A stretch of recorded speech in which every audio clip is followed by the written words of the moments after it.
Hello दोस्तों, स्वागत है आपका अपना यूट्यूब चैनल संतोष क्लासेज में। इससे पहले हम लोगों ने आपके साथ डिस्कस किया था सेफ्टी कमेटी का वीडियो, जिसमें हम लोग कोशिश ये कर रहे हैं कि रूल्स और एक्ट दोनों का बुक सामने रख के उसका जो निचोड़ निकाल के कि जो भी एग्जाम पॉइंट ऑफ व्यू से इंपॉर्टेंट है वो मैं आप लोग के साथ शेयर करूँ, और इसके साथ मैं आपके साथ ऑब्जेक्टिव क्वेश्चन भी शेयर करूँ कि ताकि आपको लगे कि पढ़ने के बाद मैं ऑब्जेक्टिव क्वेश्चन को बना पा रहा हूँ या नहीं बना पा रहा हूँ। और आगे यही सिलसिला चलता रहेगा कि एक्ट और रूल दोनों साथ में चलेंगे। ऐसा नहीं कि एक्ट को अलग पढ़ाया जाएगा, रूल्स को अलग पढ़ाया जाएगा। उसके बाद फिर हम लोग रेगुलेशन करेंगे। शुरू करते हैं सर्टिफाइंग सर्जन, जो आपका माइंस एक्ट के सेक्शन 11 से आपका रिलेटेड है, और माइंस रूल का रूल नंबर 23, 24 एंड 28 से रिलेटेड है। 23 में क्या है आपका functions and duties of certifying surgeon, 24 में क्या है पावर ऑफ सर्टिफाइंग सर्जन, 28 में क्या है आपका क्वालिफाइड मेडिकल प्रैक्टिशनर। अब मैं आपको ये चीज़ आगे बढ़ने से पहले बताना चाहता हूँ कि ये सर्टिफाइंग सर्जन होता है कौन। सर्टिफाइंग सर्जन आपका सेंट्रल गवर्नमेंट अपॉइंट करती है। ये क्वालिफाइड मेडिकल प्रैक्टिशनर होता है। किसके लिए होता है सर? किसी माइंस के लिए या ग्रुप ऑफ माइंस के लिए या फिर डिस्क्रिप्शन ऑफ माइंस के लिए। समझिएगा, अपॉइंट कौन करती है? Central government. एक हो गया। होता कौन है? Qualified medical practitioner. किसके लिए करती है? माइंस के लिए, मतलब एक माइंस के लिए या ग्रुप ऑफ माइंस के लिए या फिर डिस्क्रिप्शन ऑफ माइंस के लिए। यहां तक आप क्लियर हो गए। अब आपका क्वेश्चन राइज होता होगा कि सर ये क्वालिफाइड मेडिकल प्रैक्टिशनर कौन होता है? क्वालिफाइड मेडिकल प्रैक्टिशनर आपका स्टेट जो मेडिकल रजिस्टर है, जो मेडिकल काउंसिल एक्ट 1959 के तहत जो उसका स्टेट मेडिकल रजिस्टर है उसमें वो इनरोल्ड होना चाहिए। वो आपका क्या होता है? Qualified medical practitioner. मैं आपके साथ आगे डिस्कस करूंगा और भी बृहद चर्चा करूंगा। देरी न करते हुए मैं आपके साथ शुरू करता हूं कि इसका काम क्या है। इसका काम क्या है? यदि इंस्पेक्टर या चीफ इंस्पेक्टर की नज़र में ऐसा कोई व्यक्ति जो 18 साल से कम का एज का हो, जो माइंस में काम कर रहा हो, चीफ इंस्पेक्टर की नज़र में यदि वो लगता है कि काम कर रहा है तो वो इसको सजेशन देंगे कि आप जाकर उसको ये कीजिए, फिटनेस सर्टिफिकेट दीजिए। फिर वो सर्टिफाइंग सर्जन आपको फिटनेस सर्टिफिकेट देंगे कि ये इसका 18 साल एज हुआ है या नहीं हुआ। हुआ है तो फिर वो माइंस में काम करने के लिए अलाउ करेंगे, अदरवाइज फिर वो अलाउ नहीं करेंगे। या फिर ऐसे अप्रेंटिस जो अप्रेंटिस करते हैं, और फिर या फिर ट्रेनी जो आपका 16 साल से कम एज का हो, किसके नज़र में? चीफ इंस्पेक्टर या इंस्पेक्टर के नज़र में। उस कंडीशन में भी वो एग्जाम करेंगे, मतलब जांच करेंगे कि जो व्यक्ति आया है वो ट्रेनी या फिर अप्रेंटिस में जो आया है वो उसका 16 साल से एज तो कम तो नहीं है, या फिर वो ट्रेनिंग करने के लिए या फिर वो ऐसे एडल्ट व्यक्ति जो उस माइंस में काम करने के लिए फिट है क्या नहीं, इसके बारे में वो फिटनेस सर्टिफिकेट देंगे। कौन देंगे? Certifying surgeon. ये आप समझ गए। यदि सर्टिफाइंग सर्जन के द्वारा यदि एक बार आपको अनफिट कर दिया जाता है तो आप यदि चीफ इंस्पेक्टर नहीं चाहें तो आप कोई भी ऑनर हो या एजेंट हो या मैनेजर हो, आप 6 महीने के अंदर उसका फिर से आप मेडिकल चेकअप नहीं करवा सकते हैं, कम से कम 6 महीने के अंदर। ये आप समझ गए। आगे साथ में और चर्चा करूंगा। और क्या चर्चा करूंगा कि जो आपका जो सर्टिफाइंग सर्जन है वो यदि सेंट्रल गवर्नमेंट के आदेश से उससे अप्रूवल लेकर वो किसी ऐसे मेडिकल क्वालिफाइड मेडिकल प्रैक्टिशनर को अपना पावर दे सकता है एक स्पेशल पीरियड के लिए, कि इतना पीरियड तक हम नहीं रहेंगे तो तुम मेरा पावर को यूज कर सकता है, तो वो यूज कर सकता है। इस प्रकार है। आगे चलिए देरी न करते हुए शुरू करते हैं। पहला समझ गए क्या कि सेक्शन 11 से क्या रिलेटेड है? Certifying surgeon. बहुत बार क्वेश्चन पूछा गया है सेक्शन 11 से क्या जो माइंस एक्ट जो सेक्शन 11 है, माइंस एक्ट का जो सेक्शन 11 है किससे रिलेटेड है? Certifying surgeon. रूल्स में आपके साथ चर्चा कर चुका हूँ। ये आपके एक इमेज के लिए, ये आपका सर्टिफाइंग सर्जन का एक कार्टून सा फोटो आपके साथ डिस्कस के लिए आपको अपलोड किया है कि आपको ज़्यादा अच्छा लगे। आगे आते हैं। सर्टिफाइंग सर्जन होता है क्या? देखिए, हिंदी और इंग्लिश दोनों में दिया गया है, आपको जिसमें सहूलियत हो आप उसमें देखिए। मैं आपके साथ इंग्लिश का डिस्कस करूँगा। Certifying surgeon are qualified medical practitioner. कौन होता है? Qualified medical practitioner. पहला पॉइंट, कौन अपॉइंट करता है? Appointed by central government. ये हो गया। यहाँ 4 लिखा हुआ, 4 होगा। फॉर सच माइंस, एक माइंस के लिए, या फिर क्लास ऑफ माइंस के लिए, या डिस्क्रिप्शन ऑफ माइंस। 3 चीजें समझ गए। सच माइंस, क्लास ऑफ माइंस या डिस्क्रिप्शन ऑफ माइंस के लिए अपॉइंट करती है कौन? Central government. ये समझ गए। कौन होते हैं? क्वालिफाइड मेडिकल प्रैक्टिशनर होते हैं। समझ गए। It may be assign to them respectively, मतलब माइंस, क्लास ऑफ माइंस या डिस्क्रिप्शन ऑफ माइंस के लिए उसको अपॉइंट करती है। समझ गए। ही में authorise approval of central government. मैं आपको बताया था तो किसी एक क्वालिफाइड मेडिकल प्रैक्टिशनर को अप्रूवल दे सकता है कि आप मेरे पावर को यूज कर सकते हैं इस स्पेसिफाइड टाइम के लिए। वही चीज लिखा हुआ है, his power for specified period. ये हो गया। No person shall be appointed. वैसे किसी भी व्यक्ति को सर्टिफाइंग सर्जन नहीं बनाया जाएगा जो ऑनर हो, एजेंट हो, मैनेजर हो, या फिर उसको जो मतलब माइंस में जो काम कर रहे हैं उसका एम्प्लॉयमेंट से उसका डायरेक्ट उसका किसी मतलब डायरेक्ट कनेक्शन हो, तो वैसे व्यक्ति को आपको क्वालिफाइड मतलब सर्टिफाइंग सर्जन नहीं बनाया जाएगा। वही चीज लिखा हुआ है कि ऑथराइज नहीं करेगा या कंटिन्यूड नहीं करेगा, किसके रूप में, नो पर्सन शैल बी, किसके रूप में, सर्टिफाइंग सर्जन के रूप में, जो हु इज बिकम्स क्या हो सकता है, ऑनर, तो उसको सर्टिफाइंग सर्जन नहीं बनाया जाएगा, एजेंट नहीं बनाया जाएगा, मैनेजर को नहीं बनाया जाएगा, किसका, माइंस का हो गया।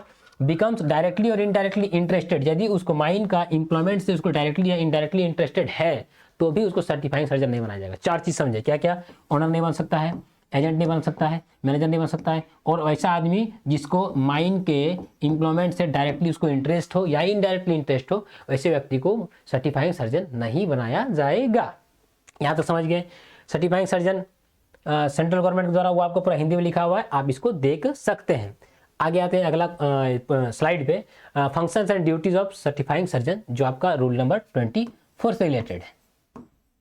ये आप समझ गए। Age and fitness certificate in respect of, आपको एज एंड फिटनेस सर्टिफिकेट देगा इन रिस्पेक्ट ऑफ किसका, सच माइंस वर्कर्स, वैसे माइंस वर्कर जो मतलब माइंस में काम कर रहे हैं, जो इंस्पेक्टर के ओपिनियन में वो एडल्ट नहीं है, उसका वो क्या करेंगे, फिटनेस सर्टिफिकेट देंगे। ये हो गया।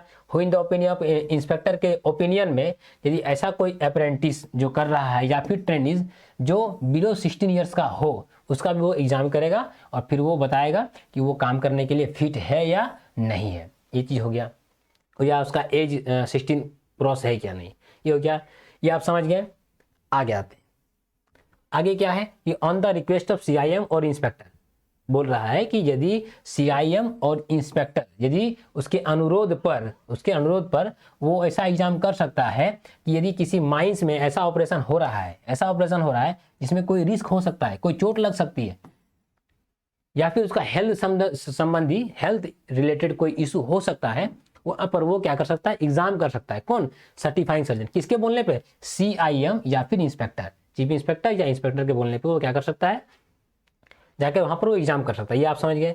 और क्या एक्सरसाइज कर सकता है कि वो मेडिकल सुपरविजन में भी प्रिस्क्राइब्ड फॉर एनी माइन या क्लास ऑफ माइन और डिस्क्रिप्शन ऑफ माइन, मतलब किसी माइंस के लिए यदि उसको मेडिकल सुपरविजन करने के लिए उसको बोला गया है, तो वो जाकर, कौन, सर्टिफाइंग सर्जन जाकर वो इलनेस है worker to worker prevailing in the mine, मतलब यदि कोई व्यक्ति किसी मतलब माइंस के कारण यदि कोई बीमारी हुआ है उसको, तो उसका जांच करने के लिए वो जा सकता है।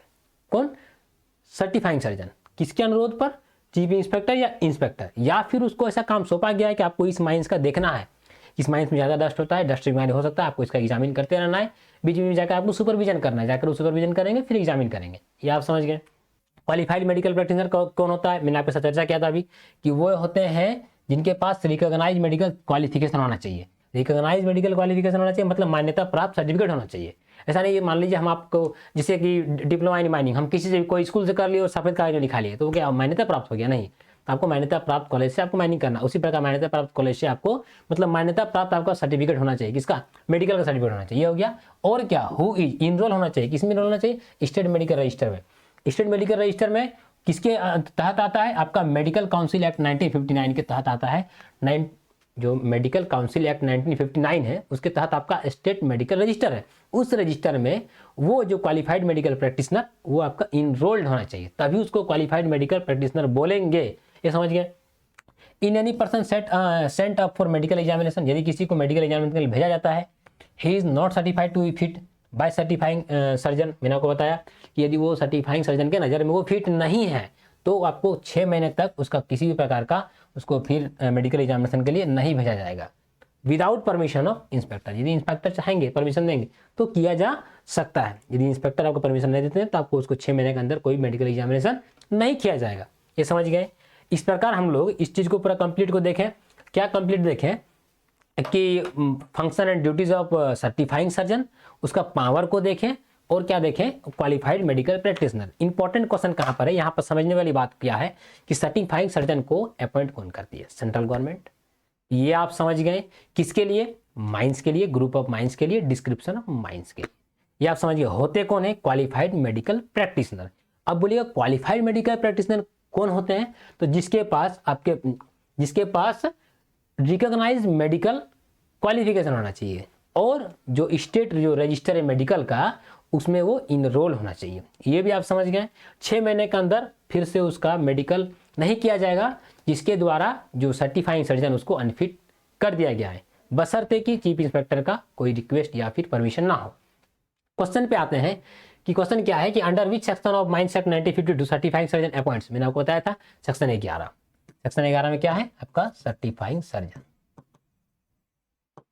एकदम क्लियर यही करना है, याद यही करना है आपको। फिर से आपको कि हम फिर से बैठेंगे फिर से उसको याद करेंगे, बिल्कुल भी नहीं, यहीं पर याद करना है।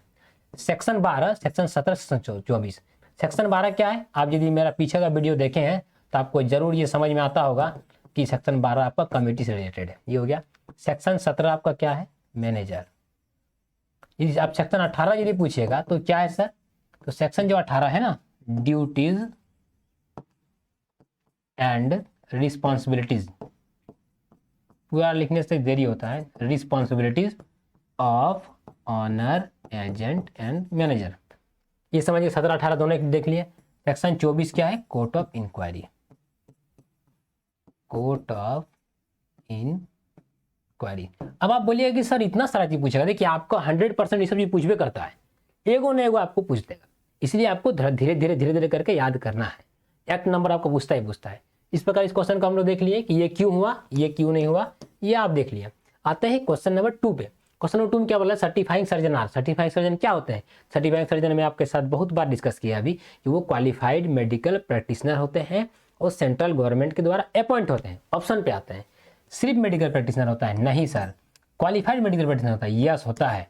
अपॉइंटेड बाय सेंट्रल गवर्नमेंट, हाँ ये भी होता है। मतलब ये दोनों ऑप्शन मतलब क्या होगा, बी और सी। हालांकि यहाँ 1 2 डी लिखा हुआ है, ए बी सी और डी यदि रहता इसका ऑप्शन में क्या हो जाता है, बी एम सी, तो हम लोग बी एम सी के साथ जाते हैं। देखिए आपको किसी प्रकार का कंफ्यूजन नहीं रखना है। मैं कोशिश कर रहा हूं कि आपको बहुत अच्छे तरीके से समझाने का, कि आपको किसी प्रकार का डाउट ना रहे। अभी आपके पास एनसीएल का एग्जाम है, आपके पास एमसीएल का एग्जाम है, एनएलसी का एग्जाम है, अभी माइंस इंस्पेक्टर कुछ समय के लिए स्टे किया हुआ है, अभी उसका भी एग्जाम होगा। आने वाले समय में अभी और भी बीसीसीएल के वैकेंसी आएंगे। आप बस तैयारी करते रहिए। मैं कोशिश करूंगा कि आपको उस तैयारी में थोड़ा सा सपोर्ट करने का। और आपको किसी प्रकार का यदि प्रॉब्लम है, यदि आपको समझ में नहीं आता है उस पॉइंट को, आप कमेंट सेक्शन में कमेंट कीजिए। हो सकता है कुछ दिन देरी हो, लेकिन मैं आप लोगों के लिए उस चीज़ को मैं बहुत आसान और आराम से भाषा में आपको मैं समझाने की कोशिश करूंगा, कि ताकि आपको किसी प्रकार का कहीं पर पैसा देना ना पड़े। मैं चाहता हूं कि टोटल इस एजुकेशन सिस्टम को फ्री कर दिया जाए।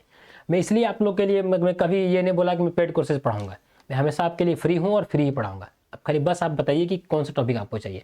आगे फिर अभी आपका रेगुलर वीडियो आता रहेगा, बस आप हमारे चैनल से जुड़े रहिए और आप हमको सपोर्ट करते रहिए, कि ताकि मैं आप लोग के साथ इसी तरह का जो डिस्कशन सेशन है मैं लेता रहूं।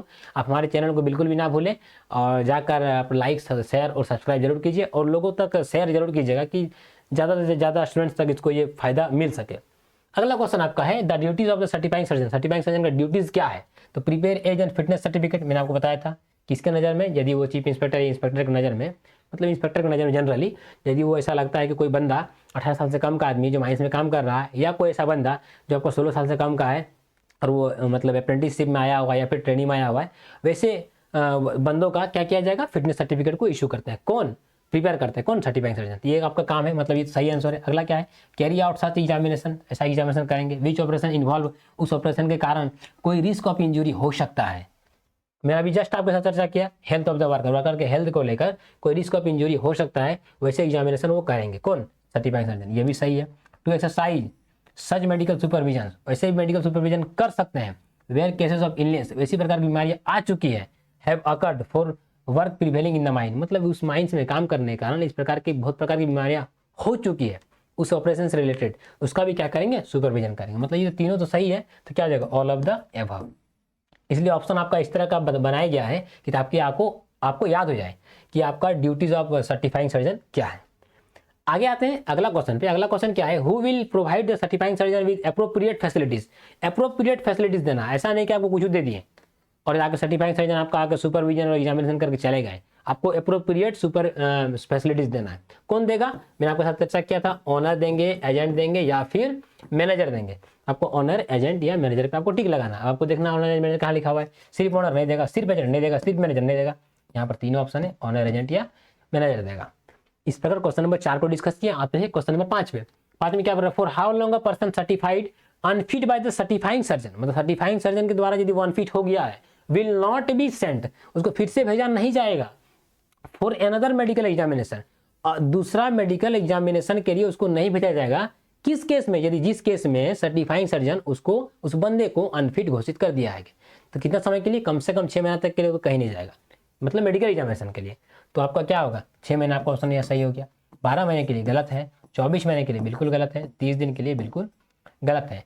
आप याद कीजिए, 12 महीना में कुछ चीज़ भेजते हैं, 24 महीना में 2 साल में किसका टेन्योर होता है, और 30 दिन में क्या रिपोर्ट भेजते हैं। यदि आप सेफ्टी कमेटी देखे होंगे तो आप ये जरूर चीज़ देखे होंगे कि प्रत्येक 30 दिन में सेफ्टी कमेटी का मीटिंग होता है। आप जरूर जाके हमारे वीडियो को देखिए कि ताकि आप ज़्यादा से ज़्यादा लाभ ले सकें। आगे आते हैं अगला क्वेश्चन पे।